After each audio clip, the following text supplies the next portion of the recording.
Welcome to another episode of the Spoon Mob podcast. This week I'm joined by Chef Jeff Harris, who's the owner and executive chef of Nolia in Cincinnati, Ohio. Jeff was actually named a finalist for a James Beard Award this year. There's a handful of other chefs from the Cincinnati area that were nominated. I think a couple have moved into the finalist category. There's some restaurants too as well. We had one here in Columbus, one nomination, and then I think there was like 2 or 3 out of Cleveland. Pretty good year for Ohio in terms of the nominations for James Beard Awards, but a really good year for Cincinnati and Cincinnati chefs. And Nolia took over the former space that was Please, which was 2019's best restaurant in Cincinnati before it closed because of COVID and some stuff like that. Jeff took over that space, rebranded it, redid it, and we kind of get into chatting about how that went and kind of the expectations of the public when you take over a space that was formerly the home of, the best restaurant in the city and what all goes into that. I wanted to have Jeff on just because we were actually scheduled to go to his restaurant, Nolia, in February when we were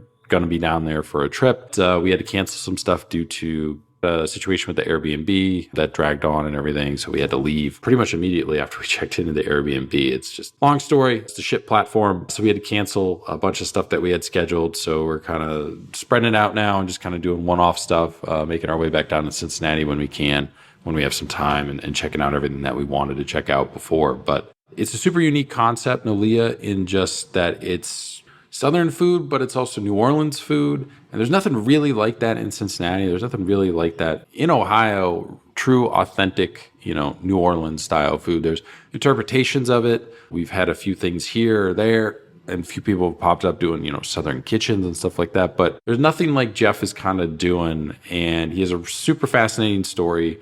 He was in New Orleans. He lived there, kind of grew up there in Louisiana, was there for Hurricane Katrina. We talk about that, his experience too as well. I think that's one of the things that people forget that happened with everything that's happened since, 2000, 9/11, the financial crisis, COVID. But I think we all kind of forget that Katrina happened too in 2005. We chat about that, his experience, how that led to him coming to Cincinnati, even going back after and what his experience was with that and trying to, work in New Orleans again and thinking about maybe opening a restaurant down there and how he wound up back in Cincinnati for a second time and opening up here. So, and also, previous concepts that he was working on too as well and getting kind of right to the finish line with that. And then COVID kind of wipes it out. It's a pretty interesting story, pretty fascinating story, and just the perseverance and resilience that Jeff had to go through, just not with his personal life, with Katrina and everything, but also just on the business side of things of, not being able to control stuff. COVID happens and shuts down the place that you were supposed to open, your restaurant concept and everything too as well. So you can follow him on Instagram. His handle is at Jeff Chefs, and you can also follow the restaurant at Nolia Cincinnati.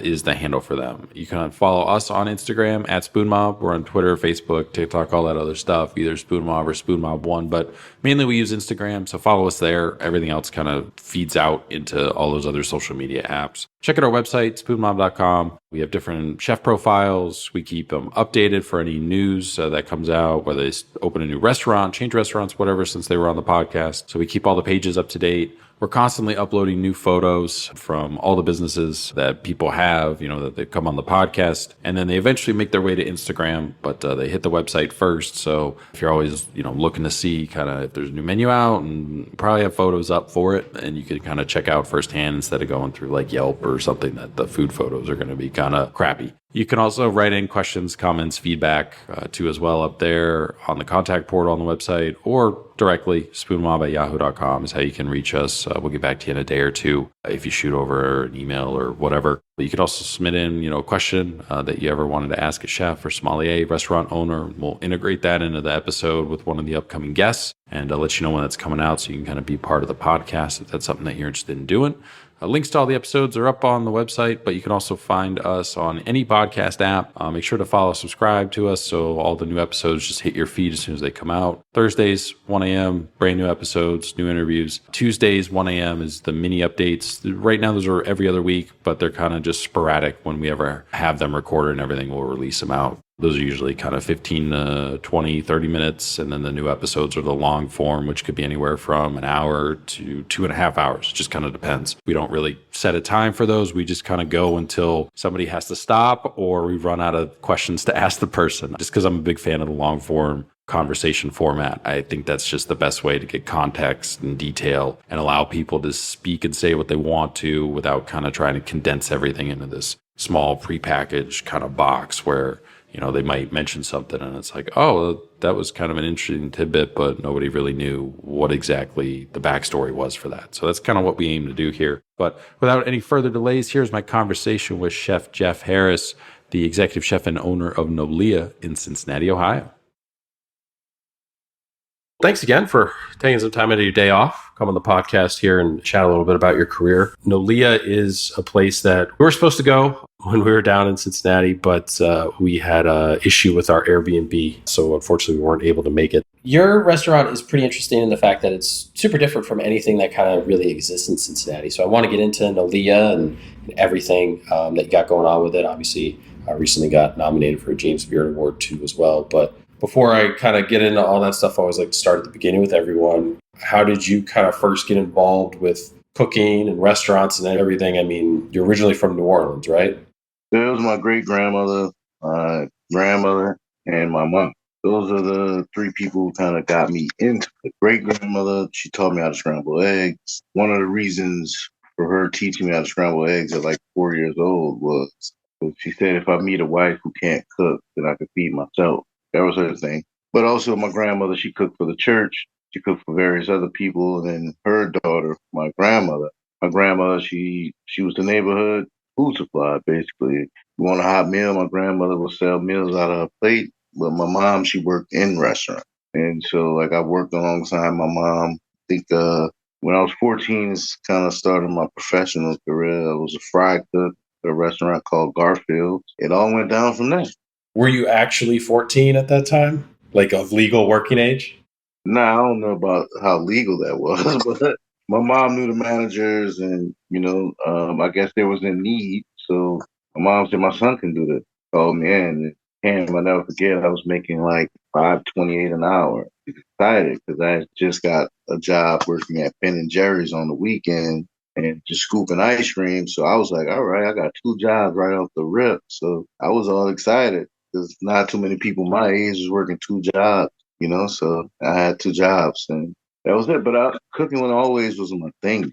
Like I always watched culinary TV and looked at what people were cooking compared to what I was eating, like weekly, daily, and so on and so forth, and how different that was. And I was like, all right. And I asked my mom, like, why we don't cook stuff like that? She'd be like, oh, boy, that's the expensive stuff or whatever, blah, blah, blah. But she never, like, knew, like, how in-depth I was about, like, everything. And eat rabbit, quail, like, I ain't never heard of that. Like, people eating that, bro. I was always intrigued.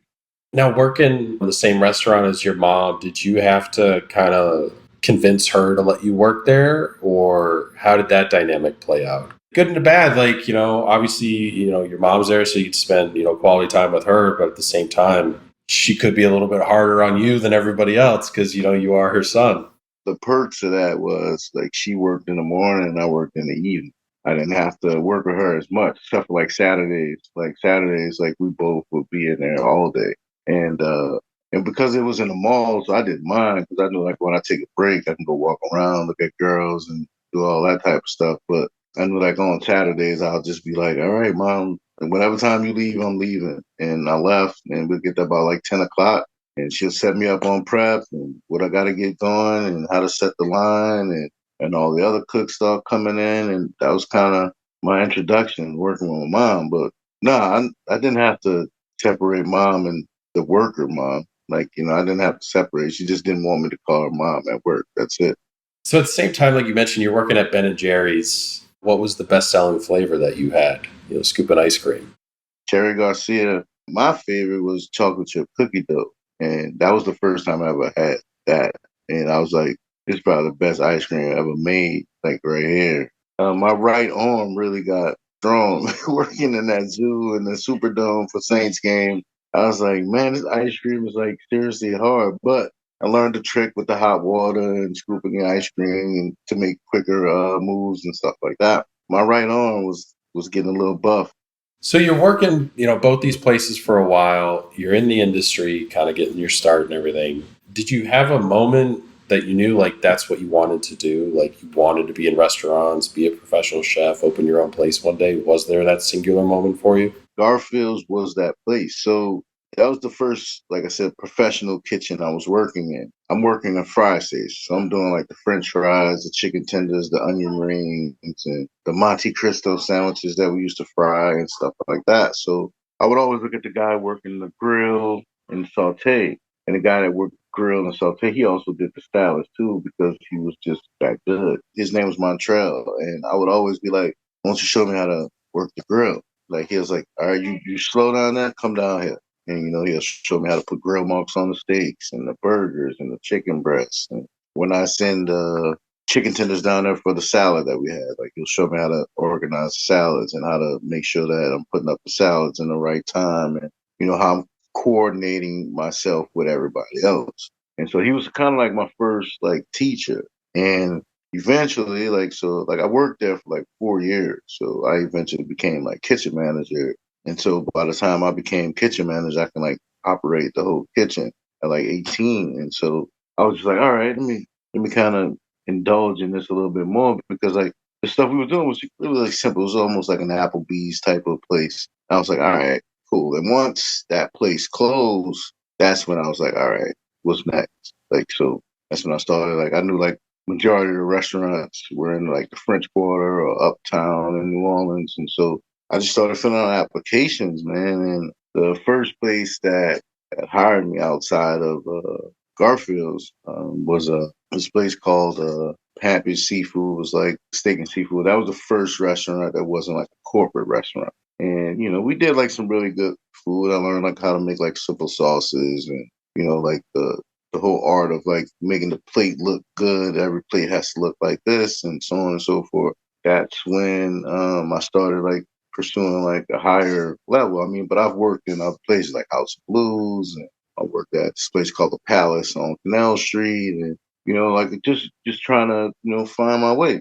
And so once I saw that Emeralds were hiring, and so Emeralds was like my can't say like that was like idol in the city because of one who he was and who he was as a TV chef, and so I was intrigued. And so like when I went to go fill out the application, one I was shocked that they called me back. Two, when they interviewed me and they told me when I was going to start, like I think that's probably when I went sat in my car and I was like, I can't believe I'm about to work here, like and about to take on what's all coming from that. But also at that time, I was a little bit of an arrogant line cook. I figure I can work anywhere and be the best line cook anywhere, not knowing that what all comes with being in a real professional kitchen, what all entails besides just being a good line cook. So when I got to Emerald, that's when I got humbled. It's like, all right, just sit down and let me show you how it's done for real. And yeah, so that was it. Now, a lot of celebrity chefs, I mean, they have restaurants. A lot of it is just their names on kind of the window, the marquee or whatever. But Emerald, like, even though he had multiple kind of restaurants and locations, he had stuff in like Disney and whatnot. But that was actually like his restaurant. Like, he was actually there all the time. So, did that make a difference for you guys, everybody in the kitchen, knowing that, hey, we're actually working for this celebrity chef, but he's here every night, night in and night out, just like we are? His mom and dad stayed above the restaurant. His dad would open the restaurant every day. His mom would come in occasionally and like sometimes she'll bring like something for staff meal or something like that, for everybody. But Emerald, I don't know how often he stayed upstairs, but you would never know when he's coming in. When he did come in, I mean, he came in often. Like, it wasn't like he was away from his restaurants and just because of who he was, like he did come in and when he came in, talked to everybody. He knew everybody by their first and last name. He knew like everything about it. Like he'll come in, touch you on your elbow while you're on the station and be like, hey, what's new, chef? What are we doing? Of course, sometimes, that first after that first couple times you like, that's E, man. He's talking to me right now. Like, so we had those moments, but after a while after my first year working there, like it was kind of normal. Then you start being like, hey, we're gonna do TV, we're gonna do the morning show here, we're gonna do this. I need you to start prepping up all this stuff for me and get all this stuff done. So I took that job like literally, like seriously. So on top of all my other duties that I knew I felt like I was being like a part of something. The 5 years I was there, I mean, I really enjoyed every minute of it. I think that's when, because that was one, that was my culinary school. Two, that. But I learned every facet of the kitchen, like work all the stations and learning saucier. I didn't really butcher as much because we already had an in-house butcher who butchered everything for us, but we would go in and learn stuff from him. It was awesome anytime he was in there. Just don't, if you're walking behind him, make sure he knows you're behind him. If not, you're not going to get the TV ever. So like you mentioned, you didn't go to culinary school. Was that something that you ever thought about doing? Or was it just because of New Orleans and the rich food culture that it has, you knew you could learn on the job going to different restaurants? Culinary school, it was always in the back of my mind because I thought like in order for you to become like chef of a restaurant, you had to have went to school or unless you knew the right people. But culinary school never was like the forefront because like by the time I was 19, like I had a kid, like and also like I'm living on my own at that point too. So I had no way of going to school and being a dad and still working. At least that's what I told my 19-year-old self. But at the same time, some of the other chefs I started looking into, like in the city, like most of them never even went to school and they were running like, successful restaurants and being successful. So the further I got in my career, the further that culinary school disappeared, started to dissipate. And so I was just like, well, the more chefs I found out that never went to culinary school, just kind of made it feel like, all right, so I can do it without school. And that was it. If someone in your kitchen now came up to you and said, I want to open my own restaurant one day down the road, do you think I should go to culinary school? What would you tell them? I'm gonna be honest. Like I didn't, and I'm living proof that you don't have to go to culinary school in order to be successful or open a restaurant. I mean, because they have people that never even cooked that open up restaurants, people that never even worked in a restaurant a day in their life, and they open up restaurants. So I mean, but I would be honest and let them know like all the hills and valleys of that process, so that one, it won't be a surprise to them when obstacles get in their way or when they run into issues that they didn't see coming because of where you're trying to go with your ideas and your goals and your design of your restaurant, your menus, and so on and so forth. But yeah, I would be honest. I wouldn't hold punches or make sugarcoat anything. Well, you need to go to school because that's kind of like lying. When you're at Emerald's, I believe there's a story, I don't know if this is true or not, that you left in the middle of your shift to go get married. Is that true? Yeah. How did that wind up working out?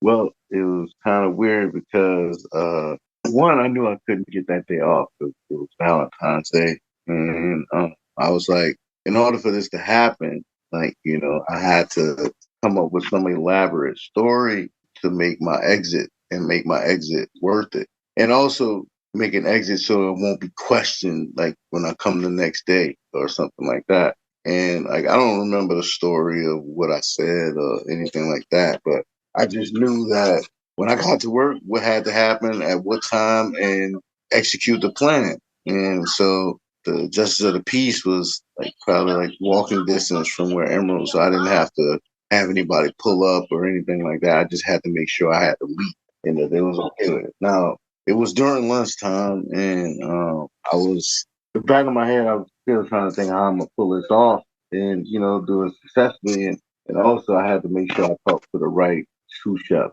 to get the message across, right? And so like this is also the time like with no cell phones or anything like that. So I think I had like a Sky page or something like that. And like you can send your messages across, right? And so I had the message like already set up for like to come across at a certain time. Then I was going to kind of delay me even reading it a little bit. And then when I did get a second to read it, like I went up to the sous chef, I was like, "Hey chef, look, I gotta go. Like blah blah blah. They got this going on or whatever." And he was like right now. I was like, "Yeah, dude, I gotta go like right now." It's like he said, "All right." He said like, "What you got cooking on your station?" I was just like I said, I'm working Friday today, so it's not really much. Like we got garnish up for everything. Everything's in place. I made sure my station was super prepped, like nothing. Like and I was working an easy station that day, so I was like, all right. Once I was able to get out, left like one out, I couldn't believe it, and then like two, I was like, all right, now I got to do this other thing, like. And I'm gonna hurt Aaron for putting that out there too. New Orleans has this big, food culture, bunch of famous restaurants, Emerald's, there's a whole bunch. Commander's Palace is another one. Did you kind of think over the course of your career, you'd wind up kind of staying in New Orleans and working at a bunch of different places like that? Was that kind of your goal before wind up having to relocate and everything?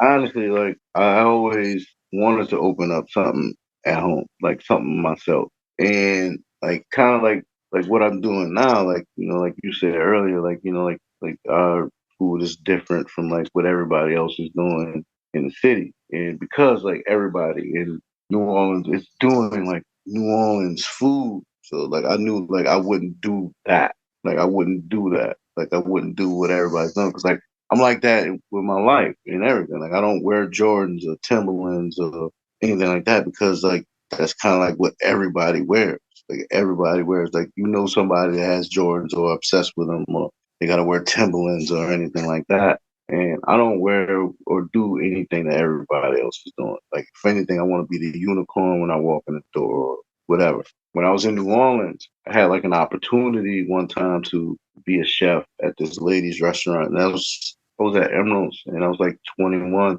and this lady she approached me like she ate at Emerald's, and she approached me. She was like, "Hey, do you have a second to talk?" Like she gave me a number, and I called her, see what she was talking about. But honestly, I wasn't gonna be making what I was making at Emerald's work for her as a chef, like, and I wasn't even like sous chef at this point. And so I was like, well, I can't do that opportunity. I can't take that opportunity. Kind of let her down, but also that lets me know, like, all right, whatever I'm doing, somebody else saw me stand out amongst everybody else for her to approach me. But yeah, like I didn't take the opportunity. But if I was going to open up something in New Orleans, it probably would be something totally different. Also familiar to everybody. I don't know what it would have been or whatever, but that was a goal. '05 happens, Katrina, right? Were you in New Orleans when Katrina happened? Where were you living at the time?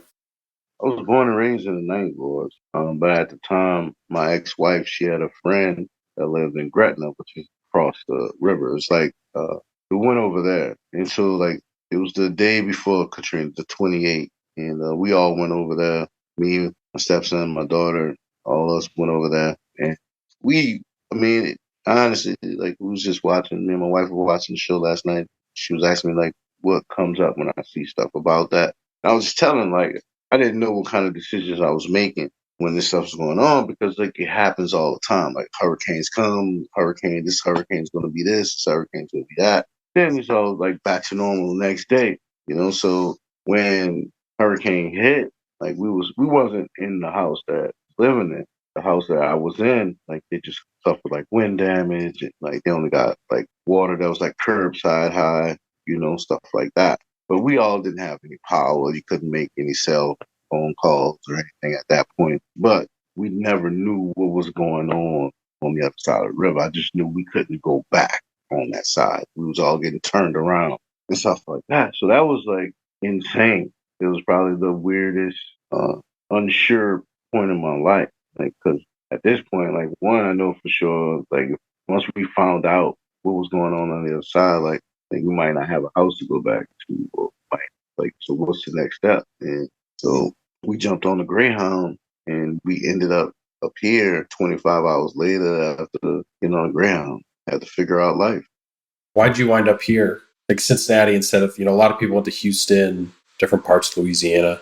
By us being where we were, we didn't go to the Superdome or any of the convention center where most people were during the storm. So that's where all those people went. So that's how that migration from New Orleans to Houston happened. And so like for us, so it was more like, all right, so what are we gonna do? Make sure that what we're doing for us is best for us. And also my ex-wife at the time, her mom lived in Burlington. We ended up here. And so once we were able to get a ticket and make sure that we can get up there, we took that route. And it took us 4 hours to get somewhere that's like 45 minutes away. Got to the bus station. Once we got to the bus station, like I know I had like $2,000 in my account, and we had to make do with what we had. And also when I got here, the first thing I wanted to do was go back home because like, that's what I knew. That's where I was comfortable. That's where my job was. It's where everything, my life was done. So like I didn't want to move up here because I had to. It never was a thought to move up there. Did you wind up going back at any point? Because, I think the Ninth Ward was like the most damaged part of the city, right? Like a lot of people wound up taking a buyout if they had any property there. And were you able to go back, or did somebody call you and was like, there's nothing even like here anymore?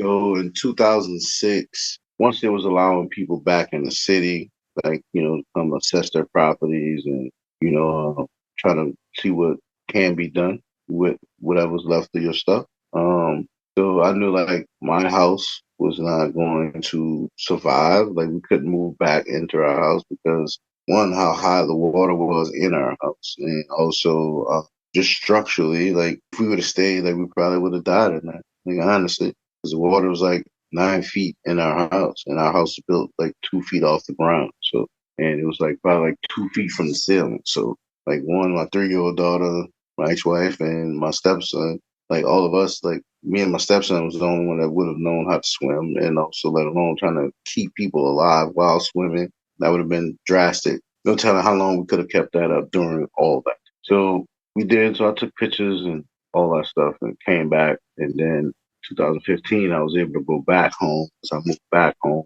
and took a job at Quarter Two Sisters. And so I was a chef down there. And I don't know. I've been home plenty of times before I moved back, but like being there every day again and living there was just totally different. It wasn't, you could feel like some of the life been sucked out of New Orleans. Like, it wasn't the same. And so like when I was staying down like in New Orleans and what I mean, like I had to get I think I say readjusted. I mean like culinarily though, like hearing some of the names of food like I haven't heard in a long time because I've been up here. Like I was like, oh crap, like I haven't heard that in a long time or seen that in years or whatever. I don't know. It was just like it was different. And also like honestly I got kind of pissed at the little tourism thing they had going on where people would pay money to go look at the damaged properties and stuff like that because like you're making money off this stuff and like none of the money you're making is going toward fixing this stuff up, like and it was more of a novelty or an exhibit for people more than it was I don't know. I thought they was just playing with people's pain, honestly. But but once my wife, me and my wife was down there, in New Orleans, and her grandmother passed, and we bought her house, and we moved to the west side of Cincinnati. Came back, and I didn't want to come back. Honestly, I just wanted to be home. I just wanted to get acclimated, and also put my culinary imprint home first before I do it anywhere else. When I came back, I was just like, all right, if I'm gonna come back, then I really get on my own journey, work for anybody else. So the first time you're in Cincinnati, the stretch 2006 to like 2015, what do you wind up doing? Where do you wind up working over the course of that kind of decade? Hilton was my first job. Hilton Netherlands Plaza.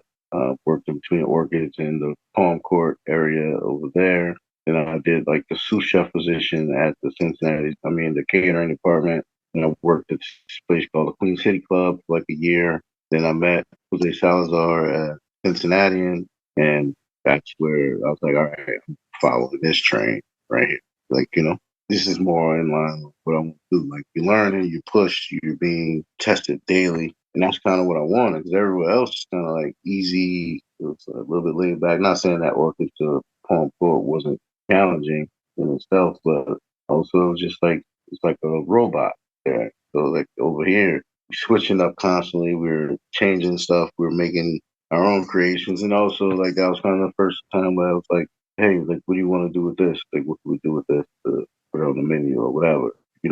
That was kind of weird because like normally that was like chef stuff. Chefs always did that. And then once Jose left Cincinnati, and then I later joined them like when they opened up Salazar's and was part of that team. And that's when after a year or so of working there, that's when I moved back home.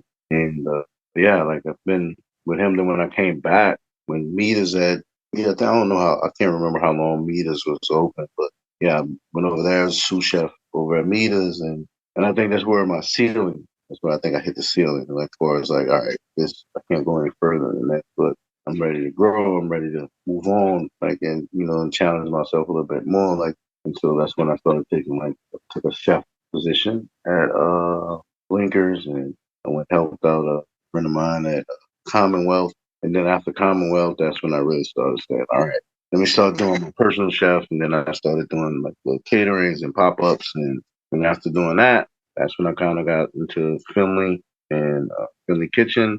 I was in the Finley launch program. Like, I was about to have my first restaurant then, like about 2019, but then that changed. Like, once COVID hit, and then I was like back to square one. And yeah, then some other opportunities came my way, because like I'm a really cool guy, so people know me, and also when they saw I was trying to do my own thing, they looked out for me, and that's when Jimmy Lou's came about. They were doing New Orleans food, like po' boys, gumbo. And then like 6, 7 months into that, that's when I acquired Nolia. Once we got Nolia, that's when I started putting my 100% into Nolia. I blessed my friend with a chef position to run Jimmy Lou's while started getting Nolia together. So during that time, when you're working for Jose Salazar at a couple places, Cincinnati Inn and then Salazar and Mita's, you kind of mentioned that was when it was like, oh, this is like actually more along the lines of the stuff that you wanted to be cooking to as well and the environment that you wanted to be in. Would you say that that's also the point that kind of opened you up to possibly looking at a future in Cincinnati? I mean, I know you wound up moving back home for a little bit anyways, but did you kind of consider like, yeah, like maybe Cincinnati is like where I just wind up and this is where I'm going to open my own thing? Honestly, yeah, honestly, because like before then, like I never like considered like Cincinnati my home. I just live here, like that was my thing. And like for a while, it took a lot for me to like daily. I was comparing like New Orleans, Cincinnati, New Orleans, Cincinnati, like everything that was going on. Like if this was in New Orleans or like in New Orleans, we don't do stuff like this. Or like it took a while for me to kind of get over that. And I think all that came with me, the way I was placed there. Like this wasn't a planned move or a scheduled move. Like, this was almost something that had to happen. And so like my whole heart was still at home and I still want to be home. And so when I came back, that's when I was like, all right, I'm here. We got this house. So now I'm not going anywhere, so I might as well just one, suck it up, two, and, make the best of it. And so that's when I kind of like embraced Cincinnati as my home. And once I did that, I think that was a lot of weight off my mental shoulders because like instead of me comparing and wanting to be home so much, because like I don't know what it was. Like it's like I was so attached to home for like years. Like that's where I want to be. I thought about home like every single day. I would talk to people from New Orleans every day. In culinary, not in culinary, like I was always talking to somebody from home. Anytime I would talk to somebody from home, one, just hearing how they talk, two, hearing what they're doing, or somebody called me and was like, yo, hold on right quick, let me get this po' boy right quick. And that will just like trigger emotions, because like I can't get that here. I can't go get a po' boy who do any of those things that they're doing. Oh man, what you know, I'm getting snowballs for the kids. Like that's not a thing here. So all the things that made me love my home, like, and to hear them talk about it, or hear one of the chefs and tell them about where they're going out after work and so on and so forth, I was like I didn't want to talk after that. But yeah, once I made it home, it became a little bit easier. I stopped looking back because I know I'll always go home at any point in my life, like, and experience home, because my mom is there, grandmother's there, like everybody's there. My sister lives in Texas, so like my brother is down there. So I mean, I can always go home. So that's one of the hurdles I had to get over. Once I got over that hurdle, I think everything else came easier because I was stopping myself from moving forward instead of just moving forward. You wind up getting this opportunity with the Finley Kitchen, their launch program, which I think was you were going to have this 9-month kind of residency lease and everything, and you were going to open your own spot, which you called, I believe, Category 5 was what you planned on naming it. What was the idea behind the concept? Was it going to be kind of what Jimmy Lou's cuisine wound up being, or was it something different?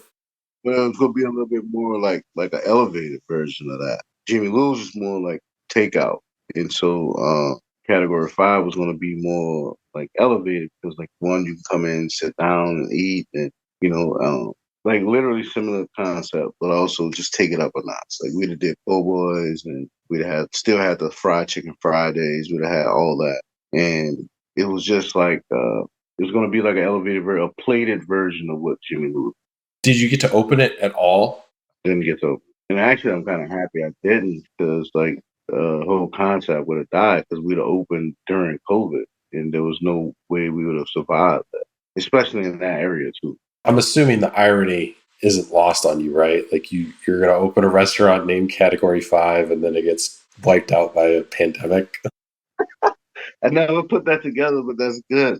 That's a good thing. But also, so the reason like Category 5 never came to exist because like they did like this poll, like in what do they see when they see this name like Category 5, like the logo and stuff. I had nothing. Nobody ever got food from that, or that's a restaurant, whatever.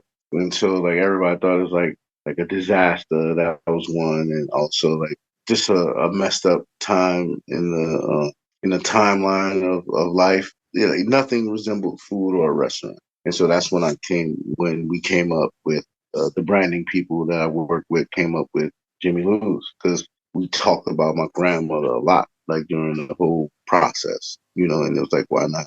So you wind up opening Jimmy Lou's, it's like summer 2021. What led to you kind of going to the Oakley Kitchen versus a place like, Findlay Market or something like that? You're supposed to kind of be in Findlay Market before. What made you kind of decide, maybe that's not where I want to be? Well, honestly, it was someone from Finley, actually. My friend Elias, who behind Eli's barbecue up here and stuff like that.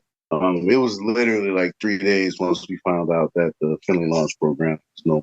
He messaged me and he was like, "Look, we got this opportunity coming in Oakley. Like, you could be like one of the first people we get." He said, "I know what you do, so I know you're gonna have a good product." And then like about a month or so later, I went met with his team that he had down here putting the thing together. Said he was trying to bring a food hall like to Cincinnati. And I was already familiar with food hall from just like traveling and also at home. We already had like 2 or 3 food halls in New Orleans already. So I was like, all right, I'm game, And also it was new. It was an area one I wasn't like uh familiar with, and also it was somewhere for me to kind of like, get a new start. Was your kind of idea to test out what the reaction would be to New Orleans style cuisine and then eventually move from the food hall to like a more permanent place?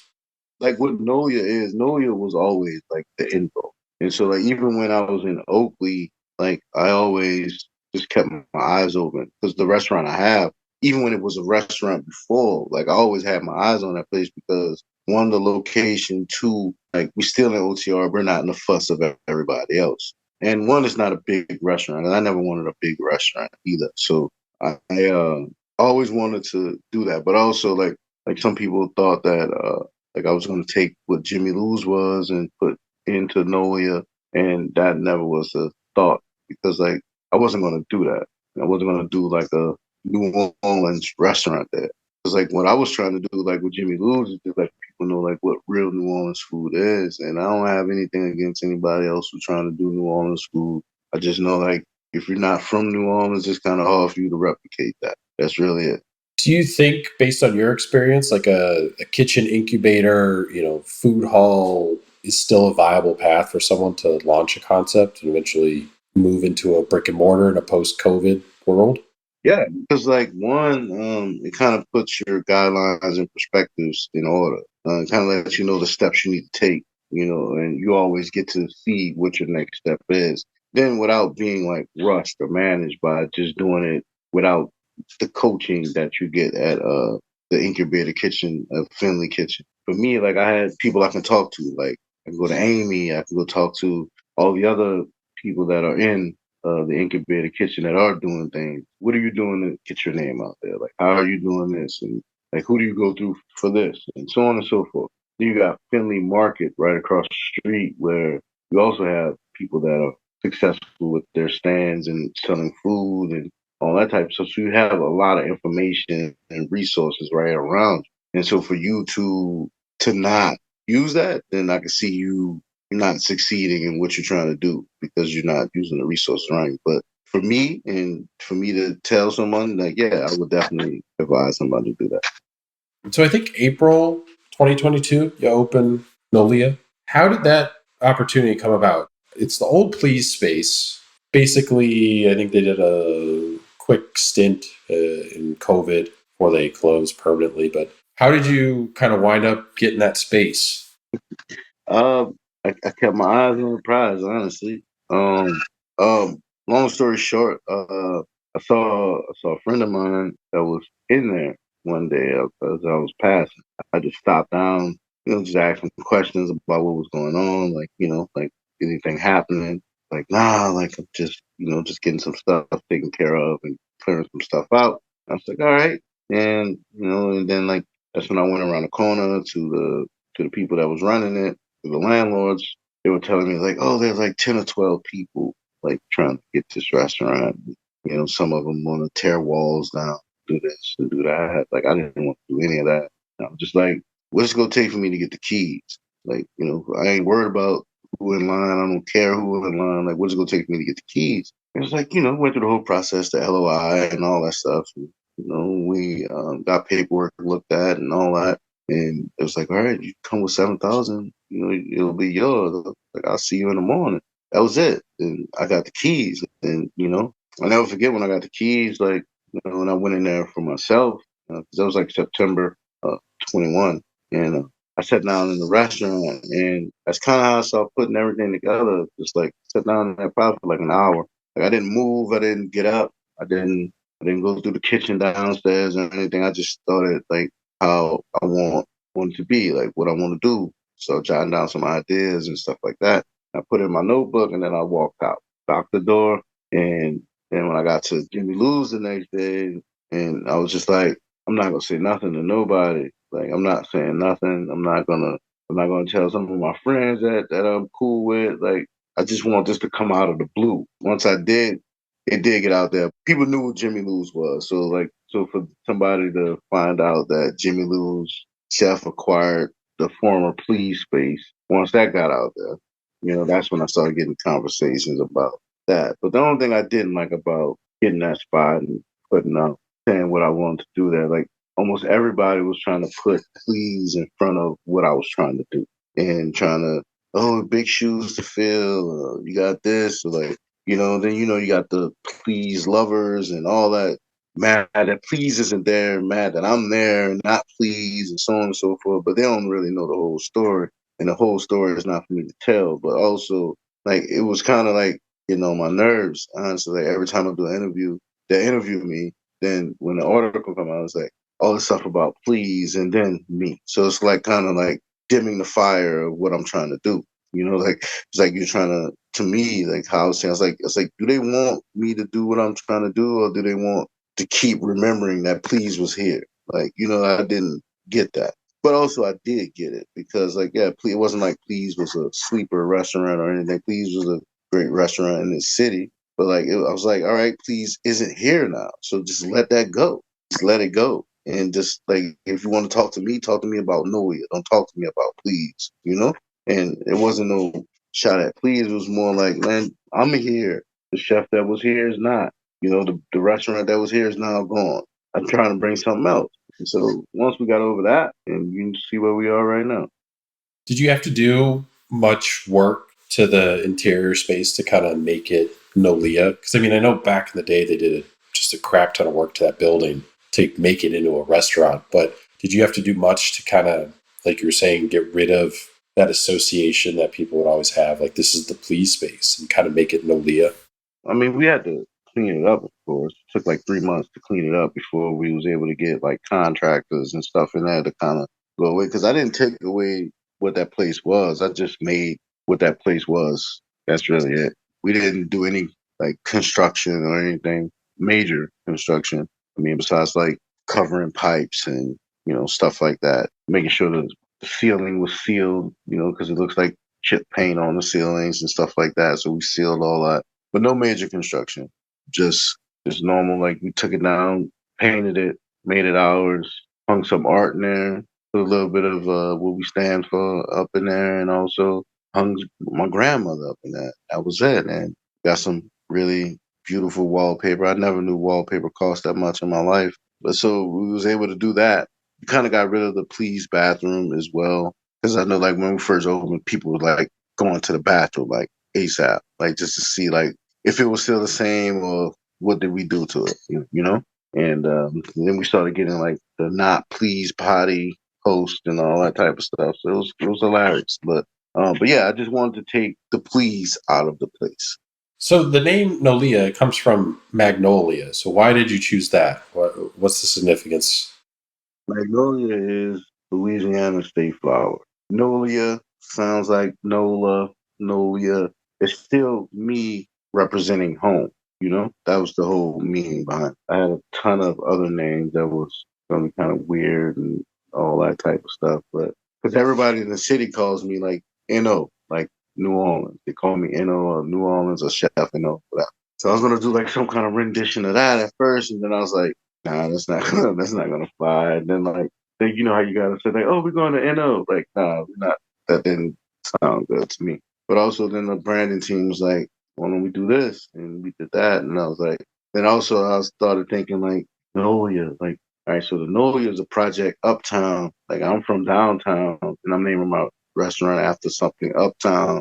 It's like I represent the ninth ward, that's the third ward. Then I'm like, I don't know. Then I was like, you know what? I'm not even in New Orleans. Like, so like, why am I considering? Like, and so that's kind of how the name came about. New Orleans has several cuisines. I mean, Southern, Appalachian, Cajun Creole, French. There's even some Spanish, some Mexican. What lane did you choose for the cuisine? Because you're from New Orleans, but you could pick any of those lanes to go with. So, what did you kind of do with your menu and what you wanted to put out there and have people kind of resonate with you and your restaurant?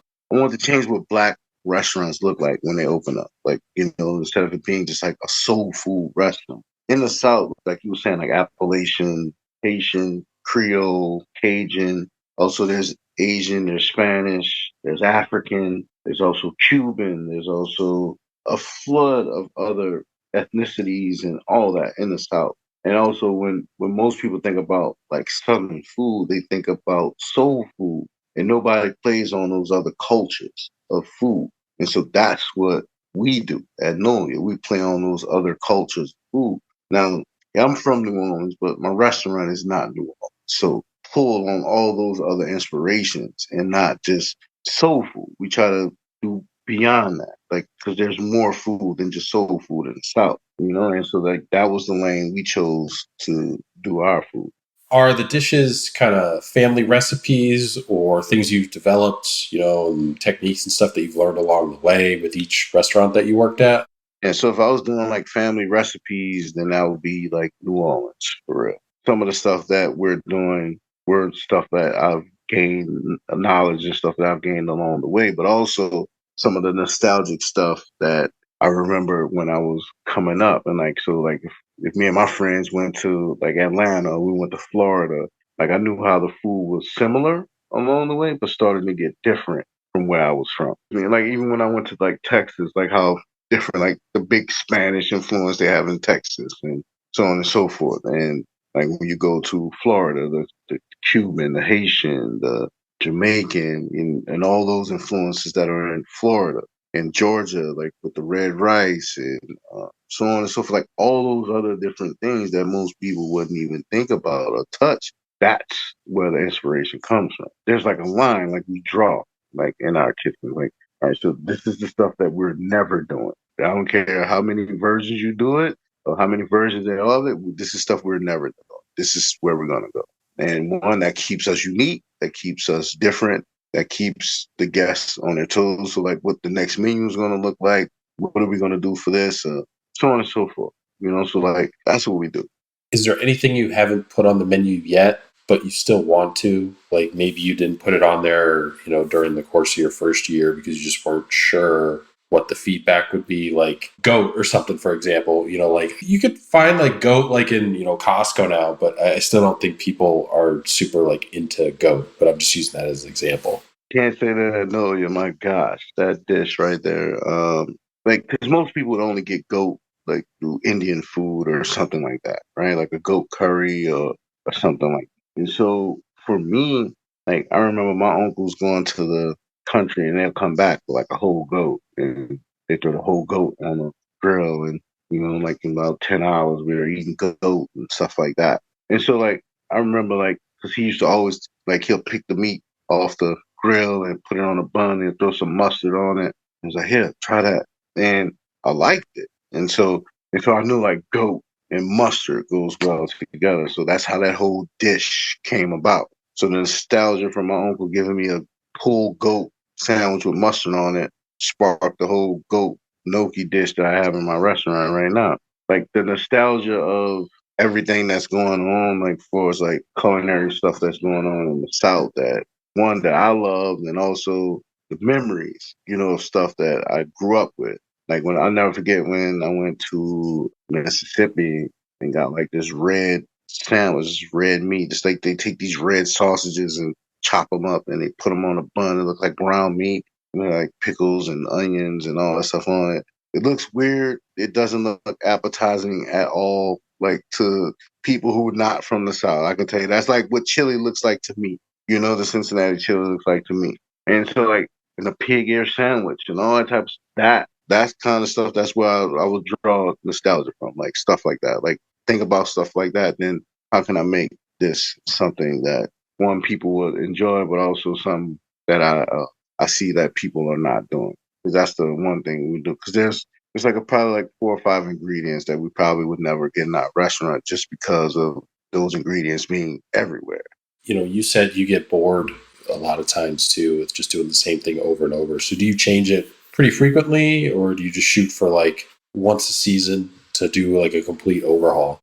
And so by the time this episode comes to life, like the menu will be changed. And actually, in like about 30 minutes, I gotta go meet my sous chef and my other cook because we're supposed to be finishing the spring menu up today. I always want to be ahead of the game. For me, it's not about like being bored, but it's about like I only can do repetition so long. When you're working out, like you got like 200 pounds, you only can do 200 pounds so many times a day.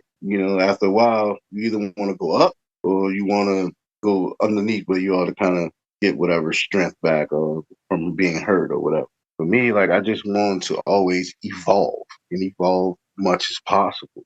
Just letting people know, like the experience you get at Nolia, you're only going to get here. You're not going to go somewhere else and get what you're getting here. Because I remember when I put stewed okra on my first menu, and I can't even tell you how many people that never ate okra like still ask about that dish from the first menu. I mean, they had a lady threaten me one time. She wasn't serious though, by the way. She was just that's how serious she was about the stewed okra. And she was like, "Yeah, I will break every window in this restaurant until you bring it back." She said, "Like, if you take this off the menu, I will break every window."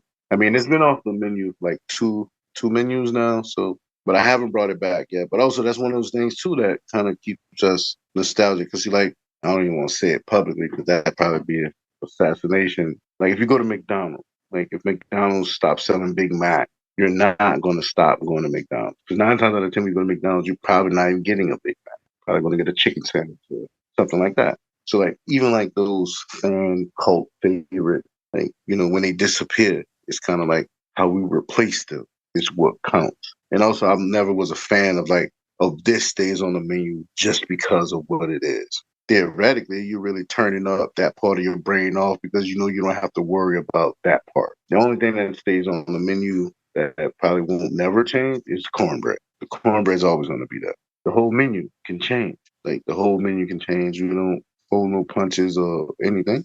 We just be like, all right, we doing the whole menu? All right, let's get it. Let's think about how we doing it. We got a board downstairs in my basement where we got 4 seasons and we just write inspirations, ideas, all that in all those seasons. And when it's time to do a menu, we kind of pull from that.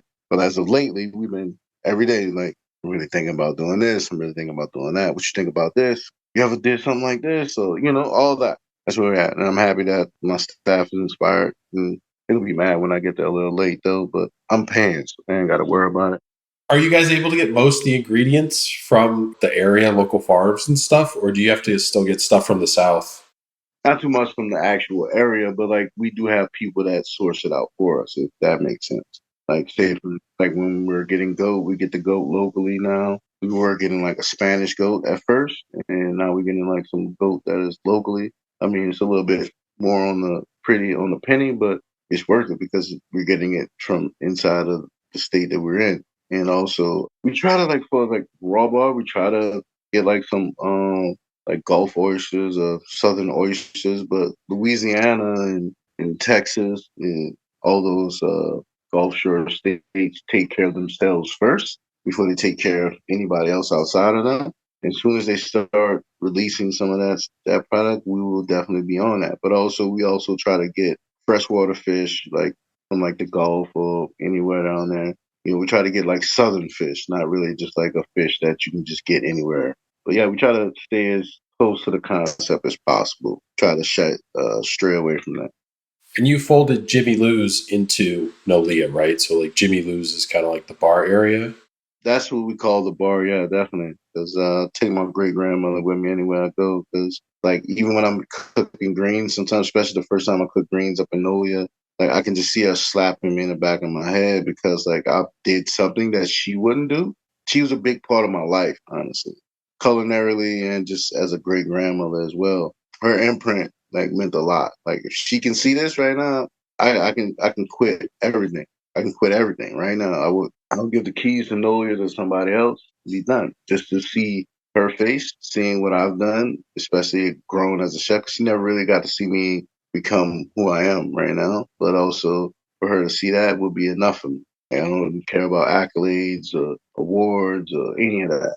Well, speaking of awards, a couple weeks ago you got nominated for the James Beard Best Chef Great Lakes category. How did you find out? Was in the middle of like poaching some shrimp for the raw bar, and I had just put the shrimp in, and my phone went off. A chef friend of mine named Mitchell Aarons, he mentioned it, and he's like, "Congratulations on your nomination." And he just sent me like a screenshot, but I didn't know what it was about. It just showed like my name amongst like all these other restaurants. It's like, what are you talking about? Like, what are you saying? Like, what nomination, dude? And like, how did you know something about my restaurant before I did?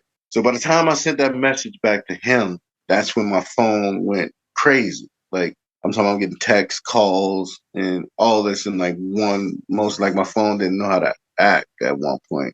And so like anytime I would try to look for what you said, like your nomination for James Beard, and I was like, nah, dude. Like so anytime I'm looking, trying to look up James Beard to make sure everything's what it is, my phone I kept getting messages, I kept getting calls, somebody kept interrupting, and so like I remember just looking at the page and I just shared it to my wife. And I was like, can you look at this and tell me what this is? Like, And when my wife sent those few cuss words back to me, then I was like, I had to pause for a little bit. Like I really I did not expect that. I wasn't expecting it.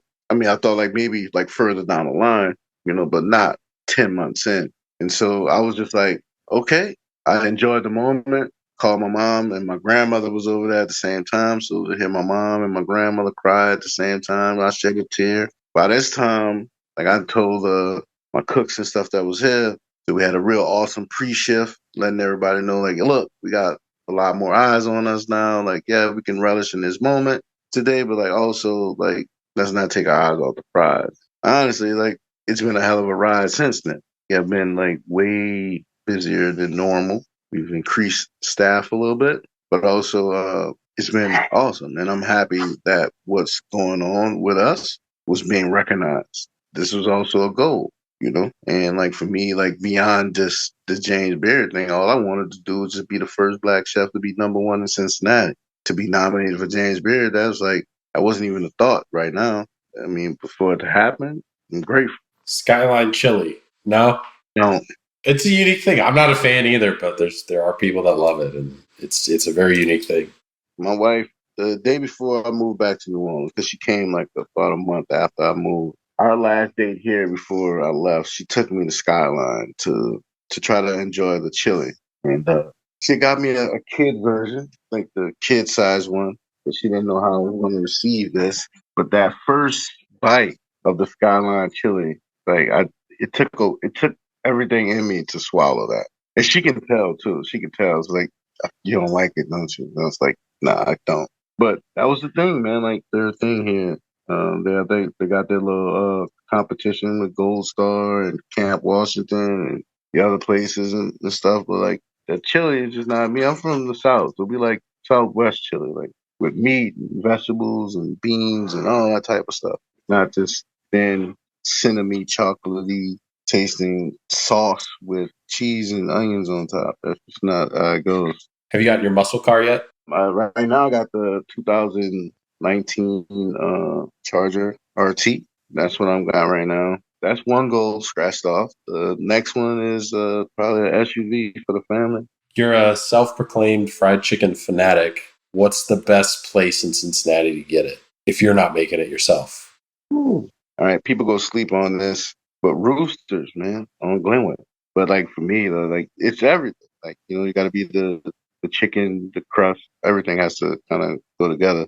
When you see other restaurants in the Midwest, in the Northeast, whatever, that do kind of Southern comfort food, New Orleans style cuisine, what's like the biggest mistake that you notice right away with what they're doing? When like one's not an authentic, representation. Well, the one thing that I can say is that you can tell that, like, if you fall in love with New Orleans cuisine and then be like, all right, I want to turn my idea into my love for New Orleans cuisine into a restaurant. But the thing that they're missing is like the soul of the city. Because it's easy, like if I show you like how to make jambalaya, something like that, right? I'm going to show you jambalaya how I make it. You can take all the notes down that you want. But even when you go home to do it yourself, somehow it's going to come out different. Not saying that it's going to be bad, it's going to come out different. But the thing is, it's like, I don't think you can say you're authentic if you're not from it, if that makes sense. Like, I could never say, like, I do authentic Skyline chili, and I'm not from here, and I don't eat the chili either. So, you know what I'm saying? So that could be a little bit disheartening for some people, because I'm going to do something different than what everybody else has been doing. That's important to me. I think being honest, I think like, you can say you're doing like Southern food, Southern flair or anything, but I wouldn't say I'm authentic if I'm not from. What's next for you professionally? I mean, obviously you got Nolia, but anything else on the horizon or just kind of focused on the restaurant? Nah, man, just focus on the restaurant, man. Trying to keep putting out good food and not let the fire that's inside of me die, man. Honestly, it's like I always wanted to do what I'm doing and wanted to be living out my dream. I want to live it to the fullest. Like I mean, like yeah, we got nominated for an award, but like it doesn't stop there for me. Like I just want to keep putting out good food and also introducing people to culture. Honestly, up here a lot of heritage up here. There's not too much culture. So I want to bring some of that up here. So this next question comes from our previous guest in the podcast, Chef Ann Walker of 1808 American Bistro up here in Delaware, Ohio. You left behind for you. If you had to stop working in the industry right now, what other profession would you pick up with your current set of skills? Fashion. I probably would do some culinary fashion or some sort of like fashion or music, either one of those. Because this is just me talking, but I'm probably like the best dressed fat guy up here. But also, like I love music too. Like music sets my mood for the day. Like like I know like when I get in my car, what I'm going to listen to when I get in my car, and what I'm listening to, and where that's going to put me. I also like the wordplay of like the music I listen to. Lyrics mean a lot to me. Like so, but also if I was going to do like fashion, like it would probably be like some sort of culinary fashion, whether it being like because most chefs don't really wear like chef coats anymore and stuff like that. They kind of dress kind of how they want, but like I would develop a line that kind of coincides with how most chefs now dress. From hats, shoes, shirts, so on and so forth. Pants. What's the question you want to leave behind for the next guest? Can be anything. Was there ever a dish, your favorite dish that you ever ate? Is that something you'll put on your menu? So a dish that didn't come from you, your favorite dish that didn't come from you. Is that something you'll ever put on your menu? Next question comes from one of our listeners. They wrote in, is Old Bay overrated, underrated, or properly rated? Underrated, if that makes sense. Because like some people don't know what it is. Some people don't know how to use it. Some people don't understand it. But from where I'm from, we use crab oil instead of like Old Bay. So in my opinion, like crab oil is a little bit more underrated than Old Bay because most people with Old Bay and crab oil are the same things and they're not. So last set of questions here we asked everybody who comes on the podcast, so kind of rapid fire, nice compare and contrast across the episodes. Who would you say is the biggest influence on your cooking career thus far when you look back on it? My great-grandmother, man. My great-grandmother, Jimmy Lou. What's one kitchen item that's not a knife that you can't live without? Markers. Restaurant you'd recommend that isn't your own. Person's in Cincinnati, gets stuck at the airport, flight gets canceled, they reach out to you. You guys are closed. They're like, hey, where should we go eat? You point them in this direction. Go to Mid-City. Bucket list travel destination and bucket list restaurant. So any place you haven't traveled to that you still want to visit, and then any place you have not eaten at but you still want to dine at one day. Honestly, like I like pasta, and like I'm real stickler about like pasta. But like anywhere in Italy, no matter what region or anything, and I just want to just go to one of the any. I'm pretty sure that's probably all I'm gonna eat over there and drink coffee. But anywhere in Italy and just eat pasta, like there, like just kind of see the difference or similarities that like what we're doing over here compared to how they do it over there. Craziest thing you've seen happen in a restaurant while you're working? I just told somebody this. So when I moved back home to New Orleans and I'm expediting, I was a chef at the quarter assistant. This dude I knew from the neighborhood was working on the line. We were getting busy too. So he was helping out like the person in the middle that was working like the plancha and stuff like that. He was walking to him to go help out. The gun fell out of his waist and bounced probably like 3 or 4 times on the rubber mat they were walking on. Everybody who saw that ducked. And he picked it up like nothing happened and put it right back. I was like, dude, for real? Like, like we couldn't stop the flow of the food coming out. As soon as all that food went out, that was it. Let's go outside. That was the most insane thing. But also that lets me know it's like, all right, I know I'm back at home now. Food or drink guilty pleasures or anything, fast food, candy, whatever that you know is super unhealthy, but you just can't help yourself? Nothing beats a good burger, bro. Nothing. Nothing. If you got a good burger, then it's like top 10. Burger. I'm always in the mood for a good burger. Nobody's cooking. If I gotta pick up something, I want a good burger. What's the one cookbook everyone should own? Professional chef, home chef, doesn't matter. You think everybody should have this cookbook? Black Power Kitchen by Ghetto Gastro.